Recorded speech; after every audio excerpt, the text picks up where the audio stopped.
Yo, welcome to the Great Conversation, where we indulge in healthy dialogue about topics that are important in today's society and culture. I'm your host, I am Hyphen X.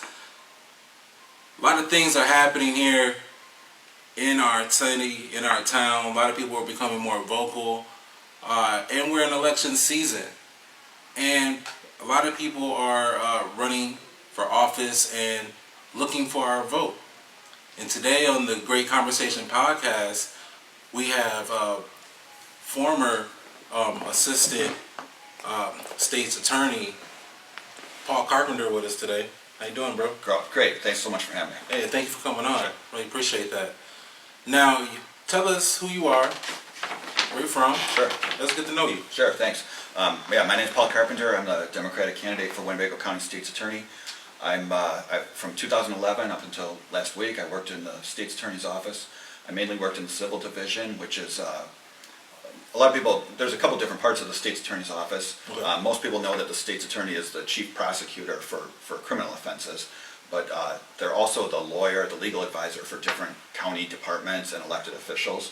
And so that's what the Civil Division does, is give advice to elected officials and represent the county if it gets sued and in civil court. And so that's a lot of what I did. I also worked in some criminal cases in different criminal areas, but that was what I've been doing for the last 9.5 years. All right. Before that, I was an attorney in private practice here in Rockford, doing kind of a general practice for most of that time, and that was since 2001. And before that, I'm from Harvard, Illinois. I went to Harvard High School. Went to I graduated from college at University of Illinois Springfield, and then law school at NIU. Oh, okay. So, what made you want to be a lawyer? Yeah, that's a good question. So I started off college, and I was majoring in something that wasn't really working out for me. What was that? And mechanical engineering. Okay. Okay. And I'm not bad, it's a pretty technical, math-oriented stuff, and I'm decent at math, but it was not really where I was heading, I guess. Where you wanted to go. Yeah. Right. So then I ended up majoring in history. So I started back over. I ended up majoring in history, and because that's what I like. And you kind of look like a history teacher, bro. Great. You kind of look like one. All right. That's not bad, though. That's not bad. It means you know your stuff. Yeah. Yeah. So when you major in history, you can be a history teacher, or you can go to law school, basically. Yeah. So that's kind of how I got to law school, I guess. But I've always been interested in government and how government works, how laws work, how laws are made, and so that's kind of where I was coming from. Can you explain to us how city government works? Sure, to some extent. Yeah. Cool. Yeah. So city government, in Rockford we have aldermen. We have an aldermanic form of government. So we have 14 aldermen and women, and they're elected in different wards throughout the city. There's some municipalities, cities, villages that have aldermen or trustees elected throughout from the population as a whole, right? But in Rockford, we vote on one alderman depending on whatever ward you're in. Okay. Okay. So there's 14 of them, and then there's a mayor that's elected as a whole, of course. And they make policies, they pass ordinances, and I think, importantly, they approve contracts with the entity, with city employees that are usually represented by unions, whether it's, like the clerk taking your water bill, they're represented most likely by a union, like AFSCME, that so like the union and the city governments pretty much run the city. Well, the union is representing the workers of the city generally, and there's different unions in different departments in the city, but they represent the workers, and they negotiate with the city council or the legal department of the city, and the city council eventually approves the contracts that govern their discipline, govern their pay, govern everything about the way how they work. How to manage the city employees, right. Pretty much. Right. Okay, so inside of that structure, where is the importance of having a state, your job? Yeah, so the state's attorney is elected from the county, from Winnebago County. And the state's attorney works, and Winnebago County is a separate government entity than the city of Rockford. So, the city of Rockford has its own legal department, but they don't prosecute criminal cases, generally speaking. The state's attorney's job by law, by state law, is to prosecute all criminal cases, from traffic cases up to felonies. Some municipalities prosecute their own traffic tickets, but that's kind of... So the state's attorneys, they pretty much are the end-all, begat-all of all charges. Yeah, pretty much. Okay, so the charges come from, I didn't know that. So the charges come from the state's attorney office. Right, and I guess just to break down a little bit, they get prosecuted by the state's attorney's office. Okay. They start usually with the police officer Okay. making a decision that a person should be charged. Okay. And depending on what that charge is, the state's attorney might be involved in making that decision or might not. So if you get pulled over for speeding, if I get pulled over for speeding on the way home, a Rockford police officer wants to write me a ticket, that's a document that's charging me with an offense. Right. And that police officer makes that decision him or herself. Okay. The state's attorney isn't involved in the decision-making process on that. But when it goes to court, the state's attorney... They pick up that charge and prosecute and it. they prosecute that charge. In Okay. court, right. Okay. So can the state's attorney, can they deem a charge that was given by the police as like not substantial? Yes. And so for a traffic ticket, the police officer doesn't have to get authority from the state's attorney to charge that. Okay.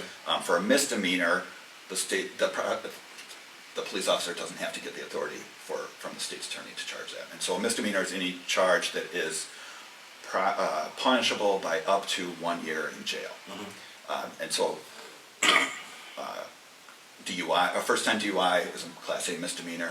A battery, even a first-time domestic battery, if there's not significant injuries, that's a misdemeanor. And those can be charged by the police on the spot, on their own. Right. So, but for felonies, the police seek the approval of an assistant state's attorney who's on call 24/7 to determine whether or not to issue or to start a charge on a felony case, which is anything punishable by 1 year or more in prison.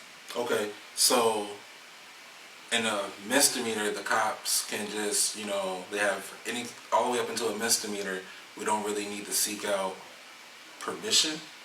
Is that the right word? I mean, I don't know. Authorization. Let's say authorization, okay?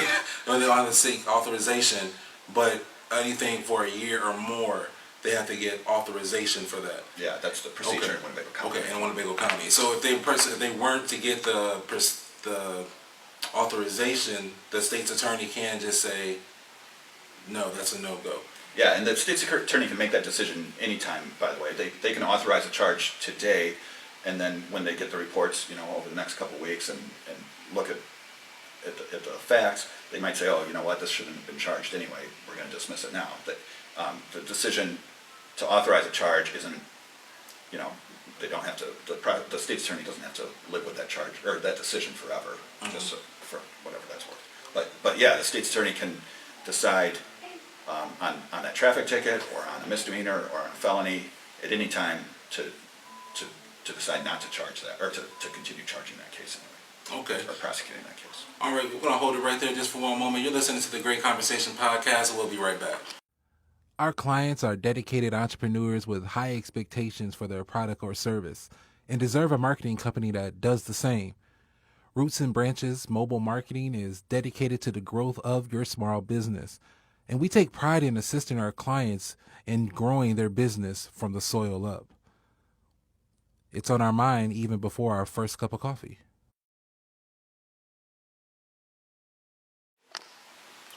All right, man, we're back. Thanks for being with us, man, here on the Great Conversation Podcast. I am Hyphen X, sitting here with former Assistant State's Attorney Paul Carpenter, and now running for State's Attorney, Right. Paul Carpenter. I like that. Not often does a person get fired from their job and then they want to go get the job that the person that fired them. Yeah, that's pretty crazy. I was obviously running for state's attorney before that happened, of course, right? of And course. that's probably why that happened, Yeah. frankly. But Yeah, how is that? Like, that had to be friction in the workspace. How does that not create a hostile work environment? well, so the current state's attorney announced a year ago or so that she wasn't going to be running. Oh, okay, she's not running. Okay. Right. So that made it, or generally speaking, she wasn't real involved in what was going on. Exactly. So, but on the other hand, there is some, my message is that I know what's working in the state's attorney's office, and I know where we need to improve, and I stand by that, regardless of what happened last week. I've been in the office for 9.5 years, and I know what we can do better, and I know where we are doing a good job. So I think that's really important, and I think that I'll be ready to go on day one. Yeah, so let's talk about that. So in one of your YouTube ads, you say that you want to make it clear on where you stand for justice for all, and justice can't wait for another 400 years. You have worked as an assistant state's attorney since 2011. As a member of that team, what would you say are the biggest flaws and also the greatest strengths of this current team, and how would you improve the flaws? Sure. So one of the things that we need to make sure that we're doing is making those charging decisions that we were just talking about, making sure those are based on facts about the case that make sense, based on what actually happened. Too often prosecutors try to fit, I'm going to get a little technical, I guess, but Go ahead. There's a lot of different laws that a certain offense could be charged under, right? Yeah. So let's say, I use this example sometimes, one day, a few years ago, a bike got stolen out of my garage at my house. Okay. It's an attached garage. I left the door up, whatever, went in and had dinner, and when I came out, the bike's gone. All right. So technically, a prosecutor could look at that and say, that's residential burglary, because somebody went into your house, it's an attached garage, so that counts as your house, and committed a theft in there. That's residential burglary. It's a class 1 felony, punishable by 4 to 15 years in prison, no probation. That's technically, that would, For a bike. for a bike, right? Okay. But Okay. that's not a residential burglary. Why? That's a bicycle theft. Wow. So we got to make sure that we're And not. that would be lawful. Right. Oh my gosh. Right. So we got to make sure we're making decisions where we're not trying to just find the highest charge that we can find. We got to make decisions based on what the case actually looks like, where we think it's heading, and and the facts on what's fair and what actually serves justice. Yeah. Okay. So would you say that is the greatest flaw that's in the system on the team right now of the team? Yeah, I think that's one of the biggest things that we can actually change and make a difference in the community, is not just trying to find the highest charge that we can find. That's something that, and it's not unique to Winnebago County. It's something that happens with prosecutors all over, that they're trying to Get tallies up. yeah, Points on the board. yeah. I'll say it. You don't have to say it. Points on the board. Yeah. Right. So, and look, when that case gets filed as a residential burglary, a lot of times it's not going to end up getting resolved that way. Hopefully it'll get negotiated down to something more reasonable. But even that doesn't make any sense, because, if you're devoting resources to something that, is a serious offense like residential burglary, then you're not devoting resources on something that's not that's a bicycle theft. Then that means you're not devoting resources on the offenses that really need resources. Yeah. Like what caused the bicycle theft? Yeah. That's where a lot of people will say, you know what, that you're getting away from people having their own moral compass, and they chose to do something wrong. I was once poor, and I didn't ever steal a bike. Like, what do you say to that? I think that a lot of us have done things that we probably wish we hadn't done when we were at various times in our lives. And I don't know who stole a bike or who didn't steal a bike, but I think we all benefited from assistance from our community to get wherever we are. We didn't get here by ourselves. The community helped us, and I think we have a responsibility to look out for each other. It almost sounds as if you're saying that the state's attorney office shouldn't just be about persecuting It should be about making positive and effective changes in the community in which it serves. Yeah, I mean, definitely should not be about persecuting, okay? The state's attorney, prosecutors are required by law to seek justice, and that's not, if you saw my YouTube videos, I guess that's in there, but, that's not something that is just words on a billboard. right, that's the law. So we need to be thinking about that every time that every time we're handling a case, from the time it's the charging decision's made up through sentencing. And justice isn't, first of all, it's definitely not persecuting, but we need to be looking at things that make our community safer. And all too often, the old standby of sending somebody to prison isn't really making our community safer. Even though we see it on the 10 o'clock news and we think, oh, another one off the streets. right. All right. But the fact is that when that person comes back, there's a 75% chance that within 3 years they're going to be back in the criminal justice system. And let's touch on that in one moment. You're listening to the Great Conversation podcast. We'll be right back.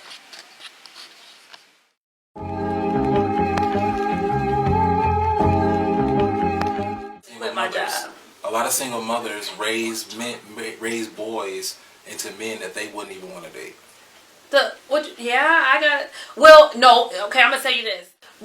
The freedom to be able to do whatever you want is the reason why you cheat. Because guess what? You can. Girl, listen. Stand up for your right. I don't care what they say. The first thing they're gonna say is you're too independent. We don't want to be independent. Let me drop that knowledge jewel, boom. We don't want to be independent, y'all. Unlimited conversation, my game should be packed. All right, we're back. Talking with Paul Carpenter here, really getting to know him. Now, we were just talking about how it's a 75% chance that a person that was incarcerated ends up back into the system within 3 years, correct? Right. Okay. What do you think is some of the root causes of that relapse or falling back into that in such a short time frame, at such a high percentage? Yeah, there's a couple things. One, the Department of Corrections has very little corrections in it. There's programs there, but when the state has budget problems, which they always do, cutting programs at the Department of Corrections is a pretty easy thing for them to make decisions. To cut that instead of cutting DCFS caseworkers or something like that. It's it's whatever. But the biggest thing is that when people come back, they come back and they don't have a place to live because they're a felon. They can't get a job because they're a felon. They have transportation issues because they're a felon. And they've been hanging around people that have been other criminals, I guess. They go back into the same situation that caused them to get in trouble in the first place.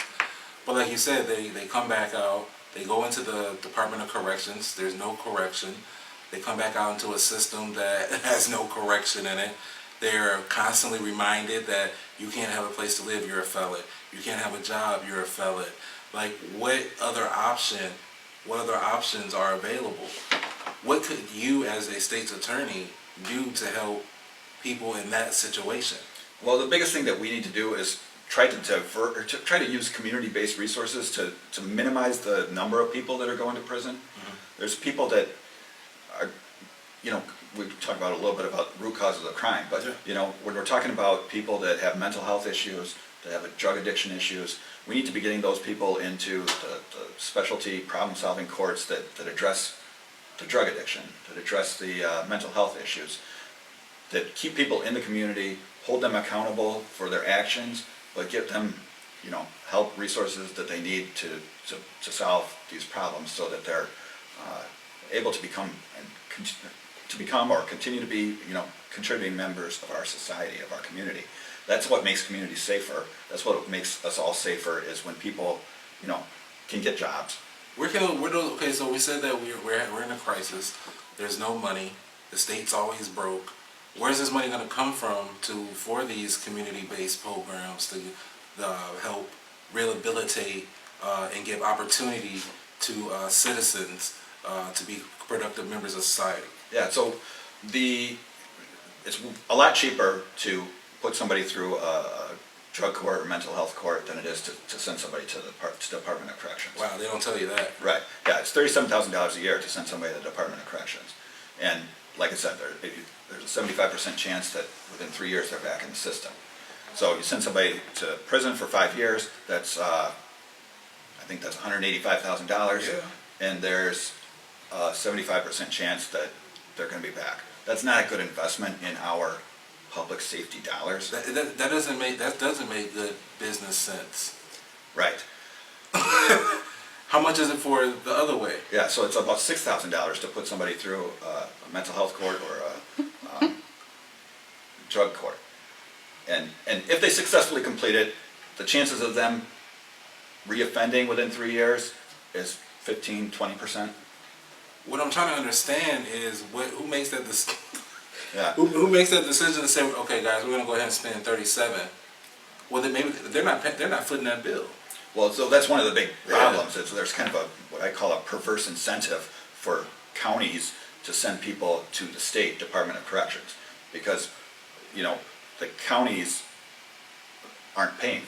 You're right; they're not footing that bill, right? We are all footing that bill because we all Right. live in Illinois, but the county, when they're making, when they're doing their numbers, that they're not paying for that. Now, we have these programs, the mental health courts, the drug court. We have those. We need to make sure that we're utilizing them as much as possible. We need to expand them. One of the things that, again, going back to the charging decisions that we talked about, there's certain offenses that you're eligible to get into mental health court or drug court for. So you can't get in there if you for Well, of course. violent offenses, basically. Okay, wait.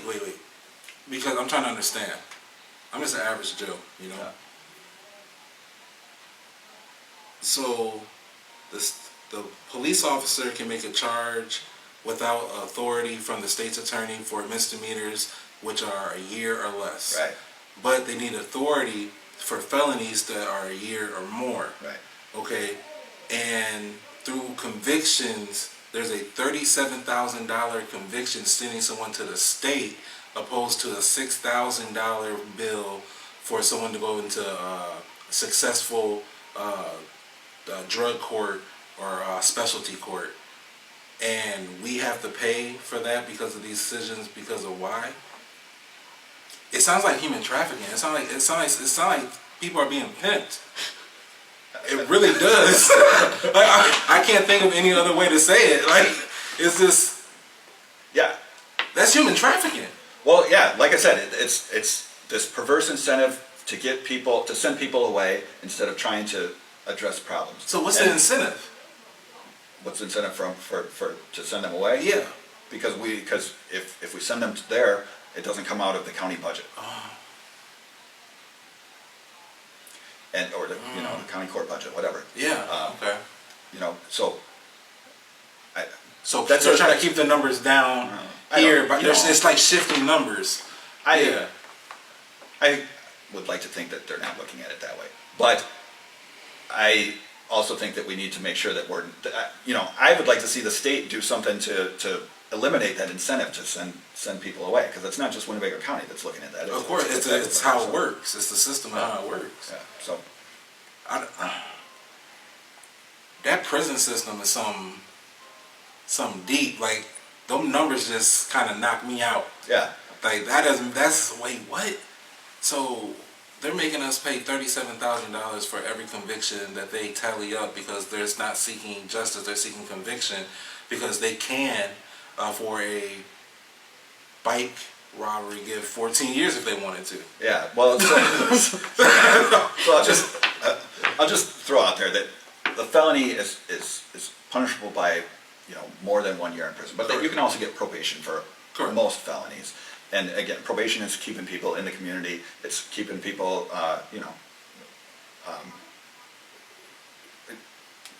watching people, making sure that they're Yeah. not committing more offenses. And that's another viable alternative. And that's something that, most cases, a first-time offender is probably not going to be sentenced to prison. These are cases, the people that end up going to prison are people that have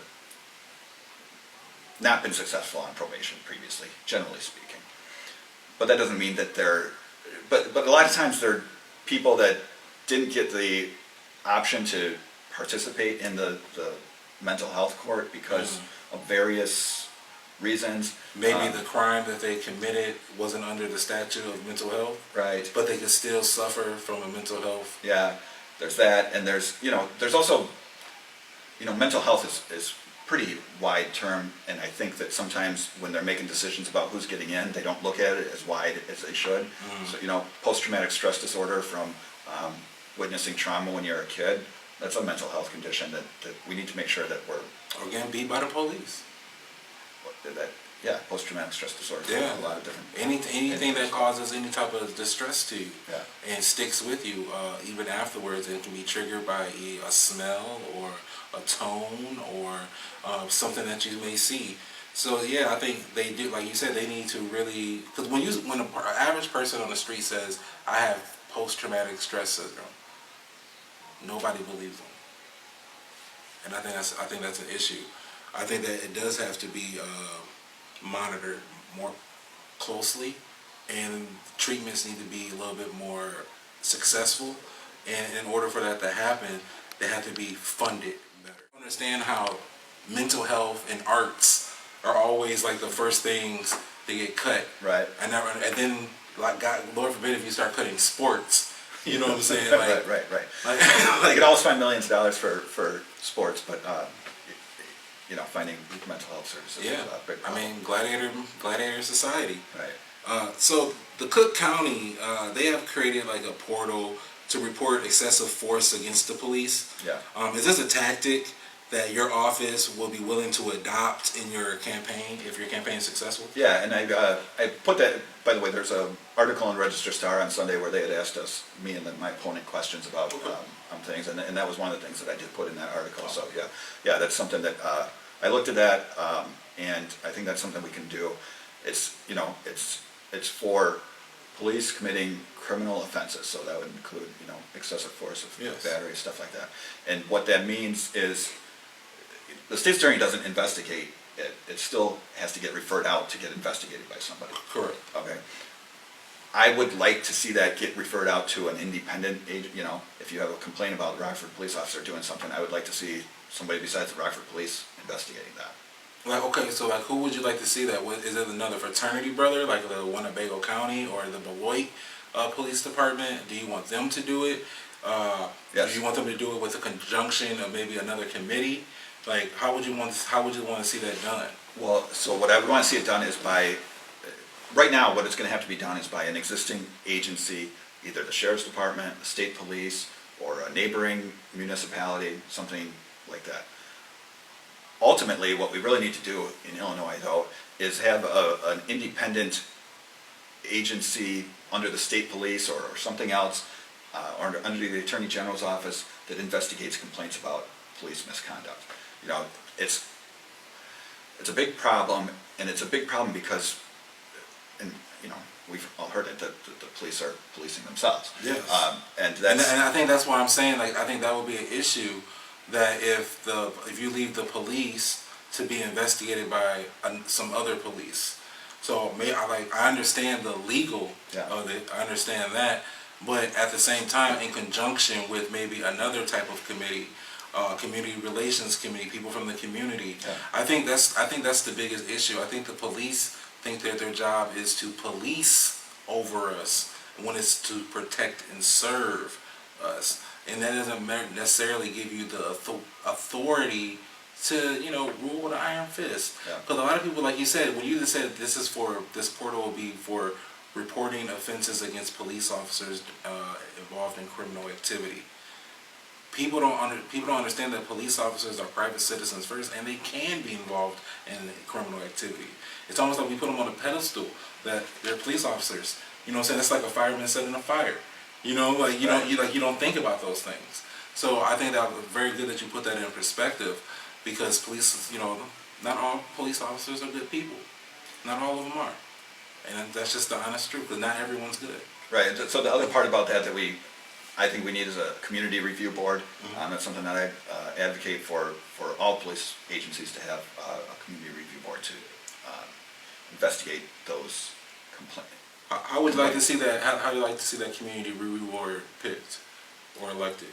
Well, it's going to be, that's a good question. It's going to, so ultimately elected officials are going to be making those decisions on who's on that, whether it's the mayor or the city council or whatever. But it can also, there's a whole bunch of boards in general different areas of our life, right? And most of those boards have requirements about who has to be on there. So you have to have a representative from X, from Y, from Z. So if you have a representative from, whether it's the NAACP or whether it's I'm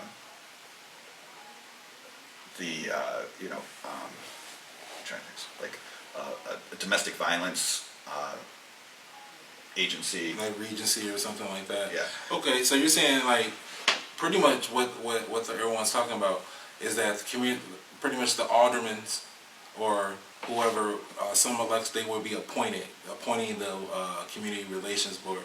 I think that's a recipe for disaster, just for the simple fact that the issue is already with aldermen and women not representing the people or their constituents and standing up for them and talking out for them.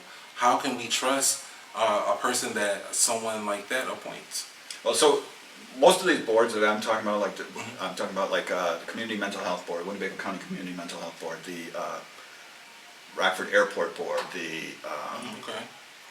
there's a Winnebago County Crime Commission, the Winnebago County Health, all these different boards, departments.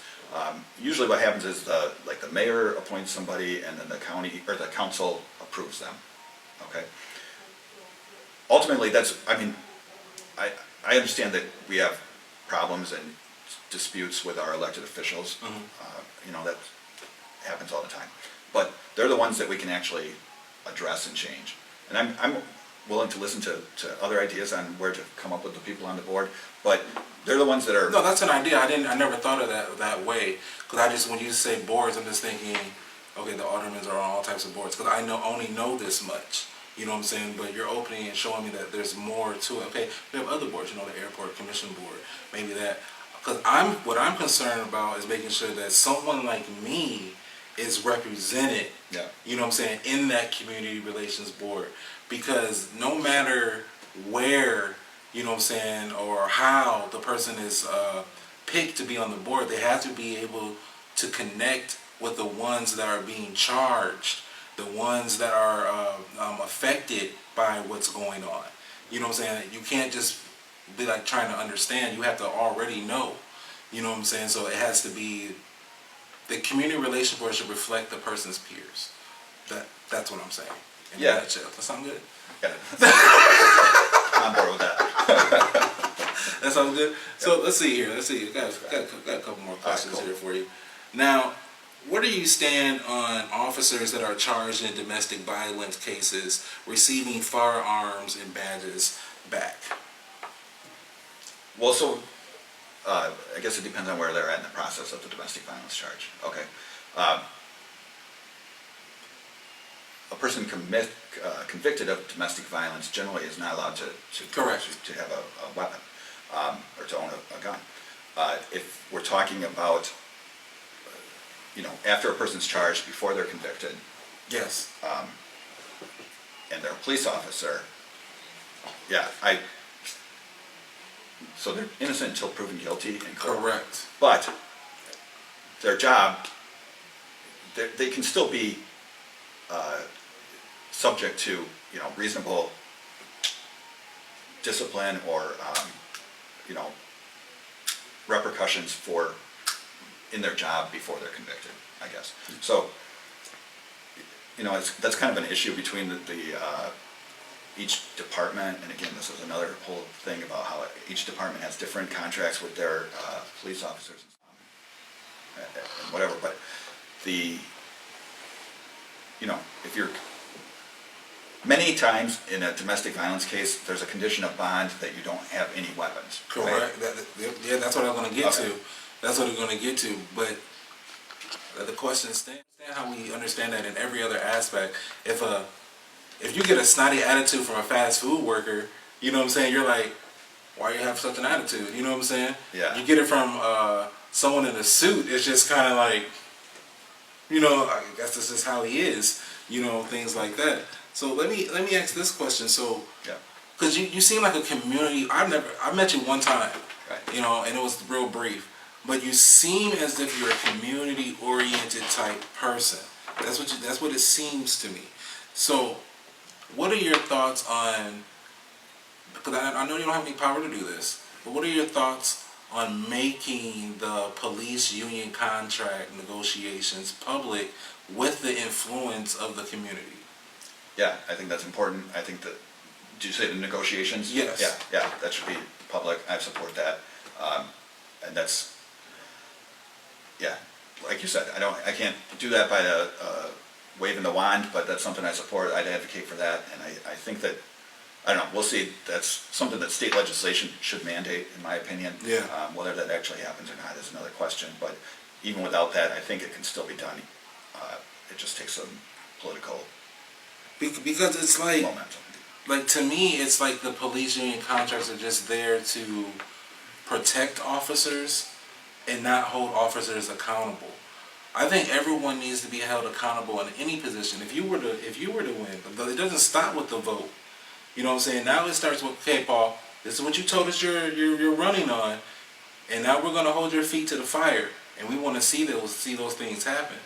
You know, and it's kind of like when that happens, you know what I'm saying? Now there's like pushback. Oh yeah. You know what I'm saying? Because what happens once you make it into office? Does everyone get like this playbook and they're like, it's not what I really thought it was. This is what it really is. And oh my God, you know what I'm saying? Probably, pretty much. I don't know. Now, just going back on the contracts real quick. Yeah. You know, the problem with the contracts, with the police union contracts, is A, they're done in a back room somewhere, but B, they're done, you know, at a time when they're not done at the times when the community is raising their voice about police misconduct. They're kind of, you know, they're just done it. I'm not saying they're doing that to hide it from anybody, No. but it's just done at random times. You know, Right. if it's up in the summer of 2020, that's just a coincidence. It's probably not up in the, you know, there's Right. various contracts throughout the county and stuff. Right. But so we need to. That's why making them public's good. But you know, even if they were public, you know, if those contract negotiations were public and they were being done in the fall of 2019. When a lot of people weren't really paying attention to What was the politics? Anything that was going on. right, then you know, it would probably end up the same as it is right now. But We won't even know publicly. The public wouldn't really even know what changes were made because we don't really know what's in there now. You know what I'm saying? Yeah. If there is or any, because everything's a secret. Like you said, it's in some back room somewhere, probably some pizzeria, at a round table, with a little shady light. it's an You know? it's only up and up. But, It just got a bad light. That's all. This is conducting business. Yeah, but let me see. I got a couple of more questions, and then I'm gonna let you get out of here. Let's see here. Let's get a good one. Okay, so are you in favor of deferred prosecution programs for lower level offenses? yes. Okay, can you explain that to Yeah, us? sure. So, deferred prosecution programs are also very successful alternatives to punishing people. There are ways that, and so what happens is lower level offenses, it can be lower level felony offenses, misdemeanor offenses. Person gets charged with a crime, and usually it's a first offense type thing. And this program started in Winnebago County about 5, 6, 7 years ago. I'm trying to remember when it was, but it's for first-time offenders. They get offered a chance to complete certain goals, with the idea that once they complete those goals, the case gets dismissed and can be expunged then from their record. Can you give us some examples, some goals? So an easy goal would be paying back for damage for property that you stole or something like that. That's an easy one. Could be anger management if there's like a battery or some sort of action like that. And it can be addiction counseling. So some type of self-improvement. Right. Yeah. To get something off of your record so it doesn't haunt you forever because of a mistake that you have made. Right. And makes it a lot easier to get a job when you don't have that on your record. And we all want people to have, like I think I talked about earlier, people that have jobs are way less likely to commit criminal offenses. It makes the community safer, and that's really what we all want. Yeah, in the long run, everyone just wants to be able to live their life and be comfortable, and not have to really worry about where their next meal's coming from, how they're going to pay their next bill. They want to be able to enjoy this little thing that we call, life. Right. To be able to breathe. Yeah. Let's see here. By the way, I just want to go back on the deferred prosecution. Sorry, I just remember one of the things that is really important. Jump in there. So currently, this is a big deal, actually. I should have mentioned it right away. I want to expand the deferred prosecution program and make sure as many people get into that as possible. Currently, there's a fee for it in Winnebago County, and sometimes they can get waived, but the fee is like $500. So you got to pay into the program. Yeah, and it pays because there's people that run it and stuff. And there's the hook. Right. That's not good. We got to make sure that anybody that you can get into that program, whether you have $500 or not. It doesn't.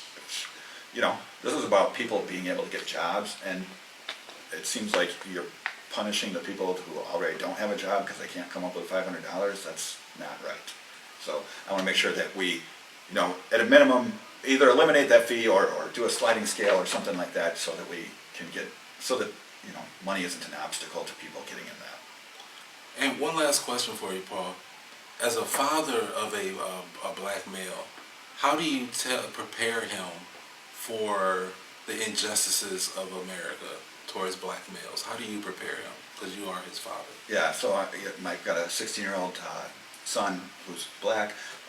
We have talks about. I probably don't have all the talks that, that people that are black had with their parents. I wish I could have those talks, I guess. But we talk about it as much as I can talk about injustices and, and how to conduct yourself with police and things like that. And we talk about his experiences too, of course. He's 16, he's had racism-based experiences since he was, I remember him being about 7 years old on a soccer field, and he's probably the only black kid on a soccer field, and they're 7 years old, they're running around, they're throwing elbows or whatever, they're all doing it, or half of them are doing it, half of them are walking around not doing anything, and the other half are running around throwing elbows and stuff. He's throwing elbows, and he's the one that gets whistled, and I'm like, that's interesting. Because you see it, and I guess what I'm asking is, just from your perspective, because you're a white male, from your perspective, do you tell your son, hey son, this is how white people are going to perceive you, or this is how they perceive you, do you have those real conversations with him? Because you have a different type of insight on that for him. Yeah, we have those conversations, and I do the best I can. Like I said, I don't have as many insights as a lot of people do, I guess, but those are conversations we have on a fairly regular basis. So. Yeah, so I just hear, guys, this is Paul Carpenter. He's running for state's attorney, and he's like any other father. He talks to his son, and sometimes he doesn't know what to say to him. That's true. That's very true. So I thank you for coming on. Thanks so much. You lay out your tags. Sure. Yeah. I'm Paul Carpenter. I'm the Democratic candidate for Winnebago County State's Attorney. I'm asking for your vote, and I'm asking for your help building a safer community. All right. I am Hyphen X, and this is the Great Conversation Podcast. And remember, you don't always have to agree to have a great conversation. Peace.